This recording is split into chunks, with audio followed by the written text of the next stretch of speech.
Champions ট্রফির ফাইনালে হার, কুম্বলের ইস্তফায় বোর্ডের অন্দরমহলে ভূমিকম্প, পদত্যাগপত্রে সরাসরি ক্যাপ্টেন কোহলির দিকে আঙুল, কাঠগড়ায় বিরাট, রাতারাতি ড্যামেজ কন্ট্রোলে নেমে পড়ল ভারতীয় বোর্ড। শ্রীলঙ্কার সফরের আগেই নয়া কোচ নিয়োগ হবে অঙ্গীকার বোর্ড কর্তা রাজীব শুক্লর। তবে কুম্বলে কোহলি বিবাদ মেটাতে তারা যে পুরোপুরি ব্যর্থতা স্বীকার করতে বাধ্য হলেন তিনি।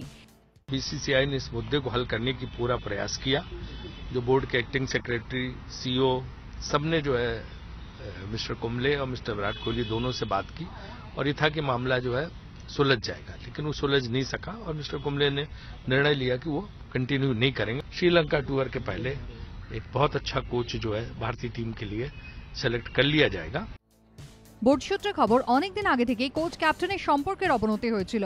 এমনকি গত 6 মাস ধরে তাদের মধ্যে বাক্যালাপও ছিল না। তিক্ততা চরম পর্যায়ে যাওয়ার পরই চরম পদক্ষেপ কুম্বলের। এই পরিস্থিতিতে পরবর্তী কোচ পদের জন্য আরও আবেদন নেওয়ার সিদ্ধান্ত নিল ভারতীয় বোর্ড। আরও 7 থেকে 10 দিনের মধ্যে নতুন আবেদন নেওয়া হতে পারে। এই ইস্যুতে কার্যত অনিল কুম্বলের পাশে দাঁড়িয়ে গিয়েছে ক্রীড়া মহলের একটা বড় অংশ। তাদের নিশানায় বিরাট। অলিম্পিকের সোনাজয়ী শুটার অভিনব বিন্দ্রার টুইট, আমার সবচেয়ে বড় শিক্ষক ছিলেন আমার কোচ। ওকে মোটেই পছন্দ করতাম না, কিন্তু 20 বছর ওর কাছেই প্রশিক্ষণ নিয়েছি। উনি আমায় এমন কিছু কথা বলতেন যা কখনোই শুনতে চাইতাম না। বিন্দ্রাশ্বরেই ভারতীয় শাটলার জ্বালা গুট্টার টুইট, মাঝে মাঝে কঠোর মনোভাব দেখানোটাও প্রশিক্ষণের অঙ্গ হয়ে ওঠে। আমার মনে আছে আমার শিক্ষকও এমন কথা বলতেন, এখনো তিনি এটা করেন। কিন্তু কুম্বলের পদত্যাগের ঘটনা উস্কে দিয়ে গেল বেশ কিছু প্রশ্ন। কোচ ক্যাপ্টেন বিবাদ মেটাতে কতটা নিরপেক্ষ অবস্থান বোর্ডের?